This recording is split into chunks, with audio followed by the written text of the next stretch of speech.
The Scarecrow. There was a scarecrow which was alive only for name's sake.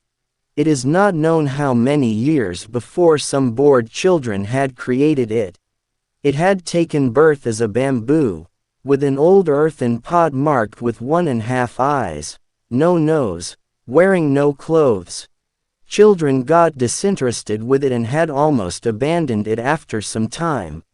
The Scarecrow stood bearing the scorching sun, the storm and the rain, enjoying the days of joys and sorrows. One day God showed his mercy. Whether it was a blessing or misfortune cannot be said now, when a farmer, almost looking like a scarecrow, came to settle down in the barren fields. He had his wife in the hope of having children soon. He plowed the fields for many days, sowed seeds and in a matter of time saw the seeds sprouting. Our Scarecrow was happy to see the greenery. It was not fortunate to see the entire field as it had only 1½ eyes.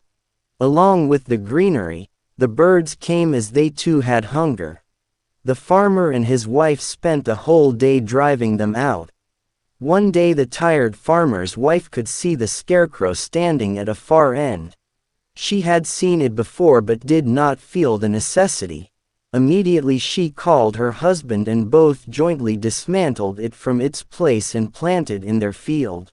Our Scarecrow was in a better position now. Farmer's wife gave it a good bath with 2 bucketful of water and dressed it with a torn shirt of her husband. Now it became from 1 bambooed to 2 bambooed Scarecrow. The second bamboo gave support to the shirt with its sleeves flying like a kite. Birds were scared to come near it.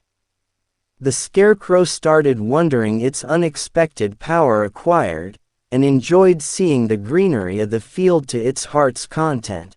The sound coming from the farmer's house made it happy during its loneliness and it slept or kept awake, as it liked. Days passed off nicely. Still it had some shortcomings which it could not make out.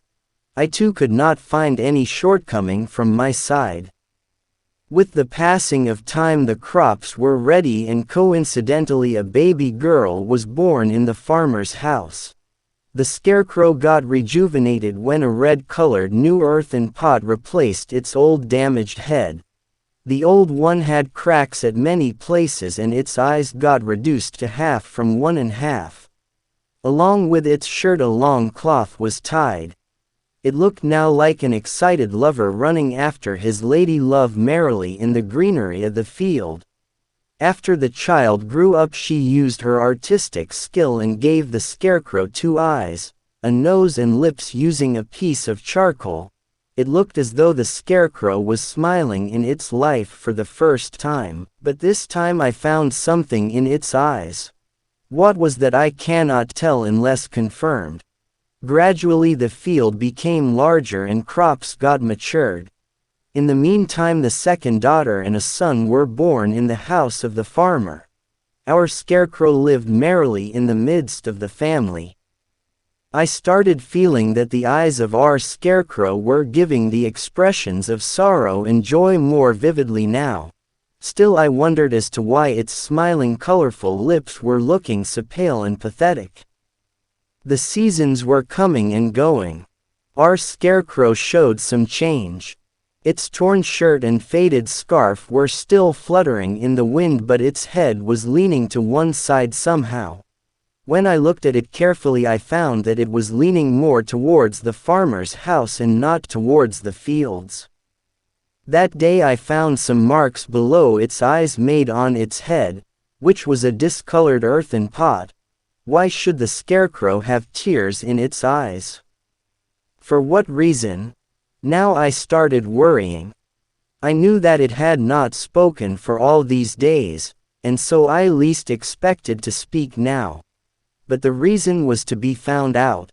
So turning myself as a bird, I sat on its head sometimes and tried to find the way to enter its head. My efforts increased along with its sadness. At last one night, its sighs reached my ears and I started hearing it attentively. I do not know how I felt that it was crying. I reached the scarecrow quickly, but it had not paid any attention. When I asked, it did not answer, so I started stroking its hairs quietly. For a moment it looked at me. Thereafter it started crying loudly, clinging to me closely. I did not know how the time passed. Later it became calm and peaceful. It looked at me scared. I gave it a consoling smile and we became friends. All friendships are made suddenly. "Brother, why were you crying?" I asked the scarecrow. He gave a sad smile and said, "Nothing. For a long time I find you sad. Today I even found you crying. Please tell me what is the matter. Hope your heart may get some relief." I got surprised for using the word heart. How will a scarecrow have a heart?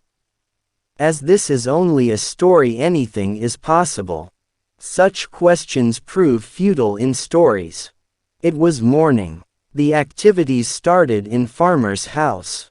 Our scarecrow looked at all directions sadly and started watching their activities.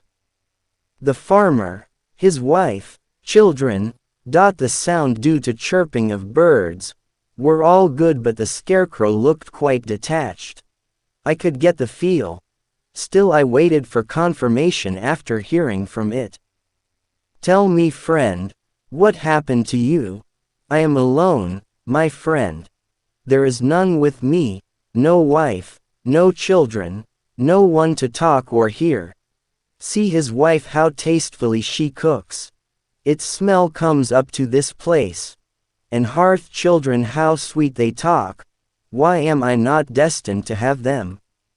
Oh, so this was the reason. I started thinking silently as to what should be done now. What should be given to the scarecrow to make it happy? Marriage. That was a strange thought. But there was no other alternative. I stroked his hairs and said, "Brother, don't worry. Let me see." He did not believe, but the rays of hope which flashed into his eyes moved me. That evening I sat silently in the field of the farmer and hurriedly hid the scarecrow so that it was not seen by the birds. Thereafter all types of birds started eating the crops to their heart's content. I thought that my plan would succeed and the farmer couple would place another scarecrow in its place. This went on for 3 days, and on the 3rd day the farmer couple became so tired that they did something which was beyond my imagination. On the 3rd day they went angrily towards the scarecrow and destroyed it. The head of earthen pot went on rolling till it got crashed and crumbled into pieces. Its hands and legs were broken and dumped into the fire so as to have no trace of scarecrow anymore. "If you cut me I will not bleed." I returned back from there feeling guilty. I wanted to help the scarecrow and give relief from its worries. But I became the cause for its death. From now on I will not think about anybody. With this pledge I disappeared from the scene.